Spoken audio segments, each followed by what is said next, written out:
Bang! Neeves Knives. I'm Jared, and today we have a brand new Sencut model. And now they're coming with a pouch and a wipe. I just opened it up. The name of this one is the Sachse. And it has brown micarta. The Sachse. It has brown micarta. T8 hardware. Love to see that. Deep carry clip that is reversible, and we have a 9CR18 MOV. It's right there at the bottom. You can barely see it. Beautiful drop point blade. Great example of a blade that's going to work great for everyday carry. And the reason why is because it has a nice flat section here for push cuts, a little bit of belly for when you need to use that, but then the tip does not go very high. So if I need to do a utility cut and really put down leverage and pull back, my arm does not have to raise up high to get to that. So this blade is going to be really, really good for EDC. And then we have a nice swedge on top. So as it's passing through materials, the materials will go over it really nicely. Let's check the thickness behind the edge. The thickness behind the edge on this one is nice and thin. 16.5 thousandths. So 16 thousandths behind the edge. After it's sharpened, which it does have a nice factory edge. But after it gets sharpened and you lower back the angle a little bit, it'll probably go up to about, 17 thousandths. The geometry is really nice. Nice satin finish on there. The ergos. Ooh, yeah. Pretty good ergos. Let's check out the action. Then we'll get back into the ergos. So. Ooh, yeah. This thing. Nice solid detent.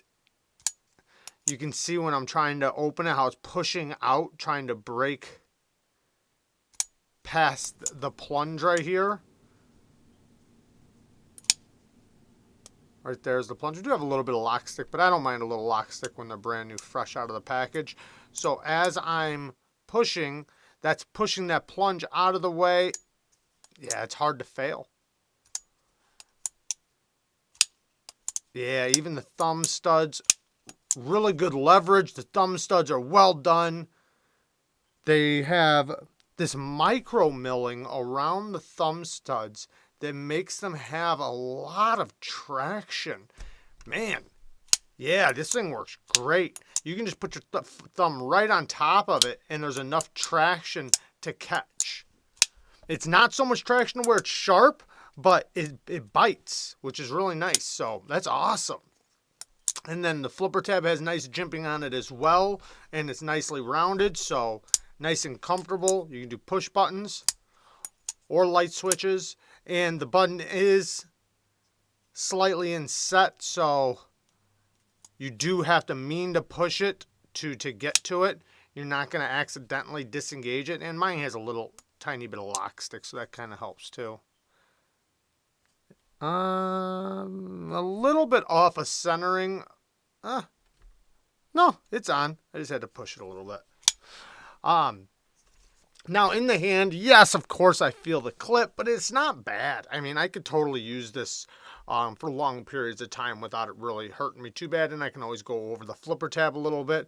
Sharpening tool and plunge grind, I'm not a big fan of that. I wish they would have, because they have a tapering plunge grind. It starts here and tapers down to right there. I wish this ended back here, and they made it very obvious where it ends at. Now, it's obviously false shut action because it is on bearings. It's a button lock on bearings. Nice shouldered lock up too. You can really feel the button snap in place. No up and down at all. I have a little bit of flex, but that's just because, it's very lightweight, but it's solid. Very solid. The liners, man, that detent is really good. It's a really strong detent. Lots of milling on the inside. Wow. So, yeah, that's why it's so lightweight. This micarta, they upped the quality, it feels like. It feels like the same stuff that they're using on the Civivi knives. Or maybe it's not the exact same stuff, but it's close to it. The texture feels very similar. It's soft and I can feel the fibers, yet it's tacky enough where you have traction.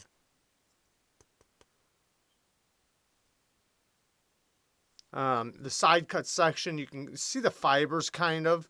So better quality micarta than I think they were using in the past. I'm happy with that. At least it seems. A little bit of a ramp on the blade. Not much, but a little bit. The handle is not a big knife either. This is not a large knife. Here's the Sencut Actium. And you can see the Actium is a bit bigger. Not too crazy. They're pretty close. So if you do like the size of the Actium, this is barely smaller. Very, very cool. So I'm impressed with Sencut's doing. And if you guys don't know, Sencut is the budget line of WE knives. So it goes WE, Civivi, then Sencut. And this is in a great price category. I think it's like $45 or something like that. $46, $47. So it's under $50. You have a button lock that's super solid. Great detent. Great fit and finish. The lockup is rock solid. I mean, they're hitting and checking all the spots. The only thing I wish they would have checked was this, or hit, is this plunge grind a little bit better. Or not even the plunge grind, but just add a deeper choil so that you can separate the plunge grind. But a lot of little details here that I'm happy they hit. Even like as little as like this chamfer around the edge of the micarta. It helps it feel a lot more comfortable. These edges are kind of crowned and rounded a little bit.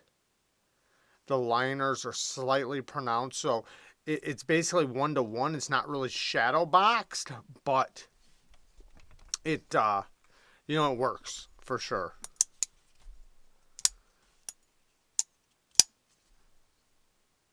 Now, there is other Sencuts coming out that are going to be button locks. I did get to check out some at Blade Show. This one in particular has multiple different versions. We'll take a quick look. We have, 4 different versions here. Green micarta, brown micarta, black G10, and jade G10 it looks like. And you can see all the measurements and details here.